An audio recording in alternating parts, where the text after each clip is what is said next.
Like BTS. Oh my god, this is getting fun. Okay, sorry. I am Njoku Gloria Masses, NGM for short. Now you go. Yeah, and I make YouTube videos about medical school. I share experiences of medical doctors, and I help individuals navigate challenges of medical school and help them become even better doctors. So with me here is a very troublesome human being. Wow. No, just put my matter out there on the internet and spoil my name. No, I'll give him a chance to introduce himself. Alright. He doesn't know this though, but I speak very highly of him though. So I Thank just you. introduce him. Thank you. Right, I'm Chukwuchukwu Ebuka Joshua alias Network. In case she's ever mentioned Network before. Yeah, hello. So, and I'm a graduate of medical school like her as well. We finished from Your the same voice school sounds actually. louder. You know we don't have microphones.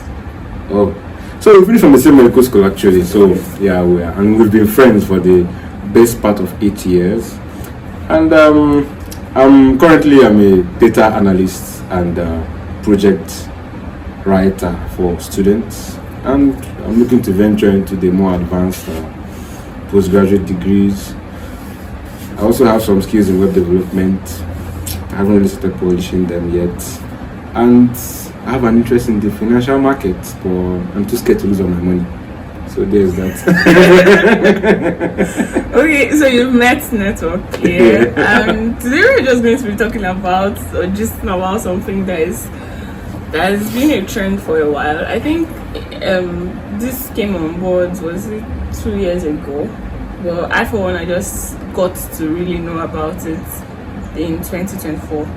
Yeah, so we're going to be talking about AI, artificial intelligence, and medical school, or you could say medical students in general.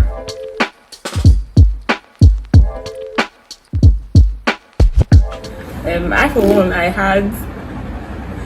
one, I had my experiences with AI, but I want to hear from his own perspective. What do you think about AI? Have you ever had any experience with AI? Yeah, I've had plenty. I've had plenty. Though I, for one, didn't really like the ideas of using AI to study or anything, because like it usually gave me incomplete information, and I prefer to Google things myself and get the results on Google, interpret them as I understand, rather than having to get the AI to do it for me. But eventually, towards the tail end of my stay in medical school, as we prepared for exams, there wasn't much time to start Googling things, so I just preferred to go straight to the AI. I use more of Meta AI because it was more accessible to me on my WhatsApp as against ChatGPT, which is the most advanced AI there is. But you could literally download ChatGPT. I didn't feel it was important to download ChatGPT when I could. It's space. It's space. Besides, most things I'm looking for are not complex things per se. They're just easy, quick stuff. Though sometimes my gripe with AI eventually started when I discovered that degree of accuracy wasn't very high. On ChatGPT, on Meta. Okay. Meta, because most times you search one thing twice and it will give you two different answers. So, and in my mind, I was like, this basically defeats the process. Except you are using AI as a summary tool to ask AI questions and expect to rely 100% on the answers it gives. I don't really think that's a smart decision. But personally, overall, I don't have a bad view of AI in the sense of its eventual usability and its eventual importance, because I feel we are still in the early stages of artificial intelligence as against the things you see on sci-fi movies and stuff. We are still in the very early stages, so most likely it can only get better from here. I think for now, ChatGPT, they say it's a language learning model, LLM model, so it doesn't really do a lot of independent thinking per se. So, but eventually, hopefully, we'll get to a point where we'll have an AI that is that can think on its own, very advanced, and actually has at least 95% reliability on any sort of question. Because recently I discovered that, in fact, not recently, while we were doing our exams between the month of July-August period, when I was using AI the most then for my studies, I discovered that AI had a lot of limits when it comes to medically related topics. There were a lot of things they didn't discuss. There were a lot of things that they would tell you to refer to a physician. And at that point, I was technically the physician, so just like I was stumped. So unfortunately, the AI is saying refer to the physician, and I don't really have the time. I didn't really have the time to go back to my textbooks and start searching up the information. So I'm like, well, fine. I now have to look for a friend to tell me the answer. So that for me was a kind of a downside. But I understood, because at the same time, as much as you want the AI to attend to you as a medical student, you don't really want the same AI to dish out that information to someone who doesn't understand the potential complications or the potential dangers of the information he or she has access to. So as much as I don't like that part, it's understandable, very understandable. So when he mentioned that sorry, excuse me. When he mentioned that it was towards the exam and then he needed somebody to give him answers, let me just make it clear. He's the type of person that does not does not prepare for any exams. Yeah, he doesn't read his book. Please, personal information, please. So that, just so you know, like, you don't just wait while you wait your time and then wait for towards exams. No, and please then don't be like me. It's not feasible. I survived, but it's not feasible. Okay, so around the time when we're in school, maybe we were going on clinical rotations, and somebody asked a question, maybe a consultant or a senior registrar asked us a question, and we don't know the answers to those questions. Some of us just go straight up ChatGPT and then type up get the answer, and sometimes the answers are wrong. Would you say that? Would you say the answers were wrong, or they were close to the answer? Because most of the time, okay, for instance, let me give an instance. One time we were asked about something about prostate cancer. Something about the size of the prostate, and we googled it, and then we used ChatGPT. I used ChatGPT to get the answer, and the answer we were given was wrong. Do you get the answer we were given was wrong? The range we were given was very wrong, and our consultant had to tell us the answer, corrected us, and all of that. So just to prove the point that he was trying to say, that most of the answers you get on ChatGPT are not usually reliable, and I don't know the basis of their information. And when you have a black American, a black human being, an Asian, a Caucasian, they have different values for different people, and I feel like ChatGPT does not really give us an insight. I think the thing with that is that ChatGPT usually curates its information for what is already available on the internet. Really? Yes, I think that's really how it works, because I think most people, to the best of my knowledge, most of what ChatGPT knows per se, the answers it gives to questions comes from the internet. Publicly available information. That's if the information was posted on a site that allows information on it to be publicly used and stuff like that. So most times when it gathers that information and you ask it a question, it tries to searches through its entire database and gets related information and tries to combine everything together to give you an answer. But then, unfortunately, in medicine, many a times there's a lot of precision in medicine based on area, or let's say geographical areas. You get. In fact, one of the most clear cases of that for me is in physiology. They will always tell you that these are the values for the Negro population, these are the value for the Caucasian population, these are the value for the Asian population. And sometimes you have, it may not be a wide difference in values per se, but that difference is there. And it matters, And it matters a lot, because there are certain things that certain electrolytes, or there are certain electrolytes whose minute change can result in drastic bodily effects, and what might be normal in one population might be vastly abnormal in another population, based on the fact that minute changes are very, very important. So ChatGPT, in trying to combine all that information, might give you a very wide range. And I think another thing is that most students who use ChatGPT do not take into cognizance specificity. In that, when I ask you the question of, let me say, for example, what is the average size of average hand size across the world, you know, or maybe you just type in what's the average hand size, and ChatGPT can give you a very wide range, understand? But meanwhile, at that point in time, you need the average hand size for a particular population. Maybe say for Nigerian population, for the Pakistani population. So you need to put in, it depends on Yes. your input. Yes, that's how I search. Personally, whenever I look for information on the internet, I always like to apply some degree of specificity to it, because it's very important, especially in our future practice.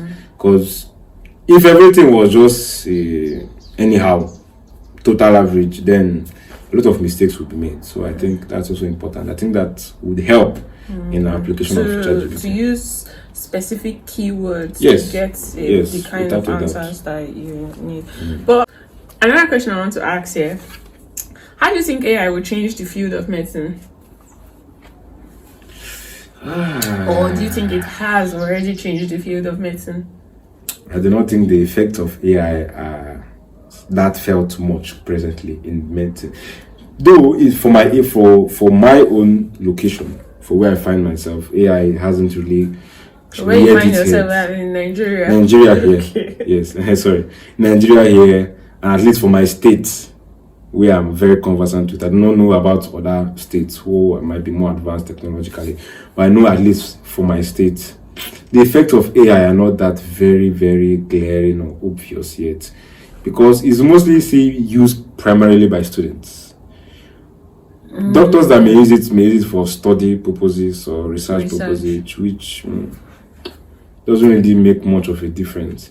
You get it's for me. I feel once AI becomes more and more applied in practice, that is actually when we will notice that impact of AI in medicine in Nigeria. Yes. Because I have a feeling that in some other places. That's my point, because I say AI is very limited when it comes to medical information.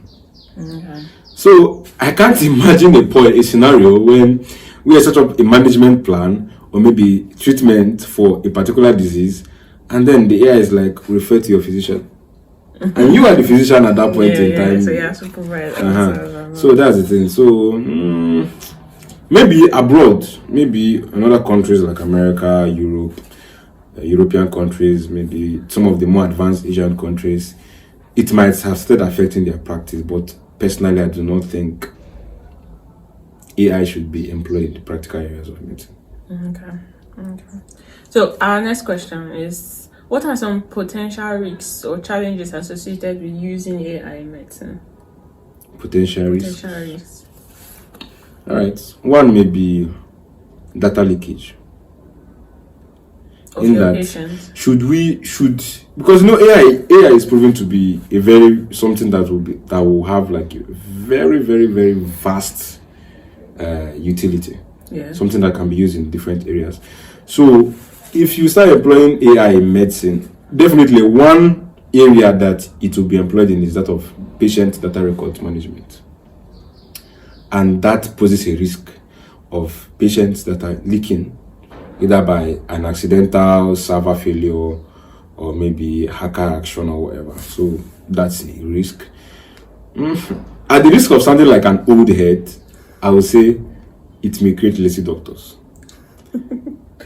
Incompetent. Lazy, incompetent doctors. In the sense that by the time AI can just generate a management plan for you, why do you need to read your book? Why do you need to have all those things in your head? You can just type, well, how do I manage this disease? And it loads up a plan for you, and you just go and employ it without knowing that there's a possibility that this management plan the AI generated might be deficient, in the sense that it might not cater to the patient's entire health profile. Specific for the patient. Yes, because I think that's one of the most interesting things about medicine. Medicine is tailored to patients. Is like tailored specifically to patients as they come. Because you may have 10 patients presenting with one similar condition, but different medical histories. Yeah. So that's something you must take into cognizance. You understand? So all these things are there. So when doctors now rely on patients on AI to make treatment management plan, should that ever happen? And then you know that people are built differently. People have different responses to different management, different drugs, and all of that. Definitely. So the idea of you as a physician treating your patients is that you're able to identify when maybe a management plan is failing on time and intervene appropriately, or maybe a particular medication or something like that is not doing what it's supposed to do, and then you intervene. You have to change. And another thing I think is there might be an eventual breakdown in patient-doctor relationship. In fact, basically, especially with regards to trust, because most patients you will see expect their doctor to be able to make decisions on their feet instantly without having to start pressing their phone. But then when the patient sees you always having to, doctor, patient is doing this, you now be like, okay, I'm coming. You bring your phone, it's not before you now say, it's not a patient-computer relationship. You are not more treating the patient, it's not a computer. And then the patient now goes like, I have my smartphone with me. Instead of me to come here and spend money for this man to see press phone, this same phone I have to treat me, let me just go home and press it myself.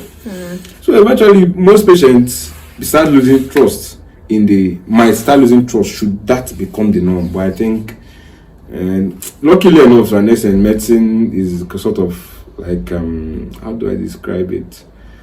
A profession where there's some degree of pride among its practitioners in their ability to do it themselves, as against having to rely on someone or something, whatever it is, to do things for them. So how about maybe they're not completely dependent on AI now? How about maybe they're just using it maybe to augment the care of a patient, or do you think there are ways in which maybe they could use AI to augment the care of a patient, or to maybe yes, I feel there are. In fact, I, for one, when it comes to things like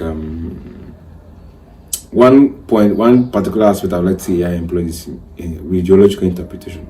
Radiological interpretation, because as much as you have professional radiographers, no insult to them, no disrespect to them, but I feel sometimes there might be, we are all human beings, we make mistakes. So sometimes the radiographer may miss something or whatever, which an AI might pick up, or they may detect something which is not there, and an AI will be like, no, this is not there. So I think that could be a way to employ AI in order to augment patient health care. Which it can also be used in research, do you guess? Definitely. AI is now becoming a fundamental aspect of research. Anybody who tries to deny that is simply lying to themselves. AI is progressively becoming a fundamental inclusion or tool in research. Because I know, for example, there was a particular project I was working on. I was technically stumped on how to develop a questionnaire and how to develop objectives for which to continue writing the topic. So I resorted to ChatGPT, and it gave me some nice specific objectives which the supervisor agreed with, and gave me a very fine questionnaire. So when it comes to the field of academics, pure academics, AI, for me, I feel I have no problem there. I feel AI should be employed, because at least it will help in a lot of ways. But then when it comes to medical practice, I feel AI should just be kept one side. We shouldn't really look to integrate it totally, because AI, anything that's on the computer can be compromised. And once it's compromised, it's a serious danger both to the employees and the employers. And given now that we've not really explored the whole cyber security as relates to AI and the like. So point noted. It can be used to augment practice, but when it comes to management, treatment, please keep AI out of that. And interpretation of data too. Interpretation of data, definitely. You can try and use it there. So our next question is, how do you think medical students should incorporate AI education into their curricula? or maybe not medical students now, maybe the school management or the school management incorporating AI? Do you think it's necessary? Do you think it's wise? No. I don't think it's necessary. I don't think it should be done. You can, because the school doesn't even include basic computer. Okay, fine. In year one, you learn about computer. What is that thing called? Computer science, Chibi? Yeah, computer science. Yes. Yeah, they teach you basics, but not like practical basics. I'm like referring to medical school in Nigeria. We don't. So when it comes to medical school in Nigeria, why the students have enough workload already? If not for anything, the workload is too much already. So adding AI, I don't think it's important. AI is something that is so simple that you don't need much guidance on how to use it. Maybe to learn ways to incorporate it into medical practice. Okay, fine. I can accept maybe, and I can acquiesce to maybe something like seminars. Okay. Yeah. Organize seminars, organize workshops, teach students, but incorporate it into their coursework is simply brutal. Okay, so I'll just ask the last question now. Yeah. Do you think generally, this is strictly your opinion, do you think AI should be incorporated or should be used by medical students in medical school? It can, yes. It should. Why? It can. Why and why not? If you say it should be used, should, I don't say can't. Okay, should. Of course it can be used. We use it to medical school. We use it to get away from a lot of this is why I don't like English. Difficult semantics, this thing. Well, no problem. Should. That bites me in a different way. Okay. Because I'm kind of the opinion that like why using AI? Okay, why shouldn't it be used? Okay, just go on Google. I prefer Google it, if possible, read papers on it. But fine, should be used. I would say yes, depending, on if. It should not be used. It should not be used. Nah, you're a bit conflicted. Yes, because when you say should, means you're encouraging it to be used. I personally wouldn't encourage AI using by medical students. But you used it as a medical student. I used it, yes. That doesn't mean I will encourage it. Two different things now. Okay. So why would you not encourage it to be used? Okay, fine. For me, number one is why using AI? Something that is still very unreliable. Why? In fact, thank you. This reminds me of a particular. During our exams, there was a particular MCQ question. You get that we were asking not ChatGPT, Meta, because the Meta AI. Sorry, Facebook. Seems very, very deficient as against ChatGPT. But then I think both of them were giving us the same answer. You might want to keep your hand down from the mouth so they're using your mouth. What did you use my mouth? Please cut that out. So, ChatGPT and Meta were giving us similar answers, but our teacher said it was wrong. So that's the thing. Something whose results are not 100, even okay, let me not say 90%, 95% reliable. You understand? These are just starts off my head, though, please. I'm not putting anybody. Verify, please. So, but they're not 100% reliable. And most times, in preparation for a medical exam, students are you sure? Is it 100% reliable? But because most people have not really taken their time to compare and contrast, they don't know that there are deficiencies in AI. Yeah. You understand? So they just swallow that, and then you hear them come out and complain. But ChatGPT said this, Meta said this, and I'm like, you have your notes, you have your textbooks. You have Google that will actually cite sources, because most times, ChatGPT doesn't include sources. Yeah, it doesn't. It doesn't include sources for its information. So you don't know whether it is just fabricating something or it's actually giving you data. Unlike Bing. Have you used Bing? Bing Copilot. Can I not call Copilot? I've not really tried Copilot, but I know Bing's laptop Internet Explorer. No, they call it Bing. The Microsoft Bing, the AI companion there gives you sources for where it gets information, so you can go and verify whether it is giving you summary or what is actually giving you verbatim. So I think that's another thing. You have Google Scholar, where you can look for journals and articles, verifiable journals and articles. You have your notes, you have your textbooks, and I think your lecturers are approachable. Yeah. There are some who don't, but then I'm not lying. But majority of them are approachable. You can, and I think it's best. Approach your lecturer. This is confusing me. Anything they tell you is as good as law, because they won't tell you what is wrong. They'll tell you what they have been doing, what they have been using in their practice. So for me, I feel you shouldn't really encourage AI use. I feel like AI should not replace your textbooks in any way. Definitely. At all, it shouldn't replace your textbooks.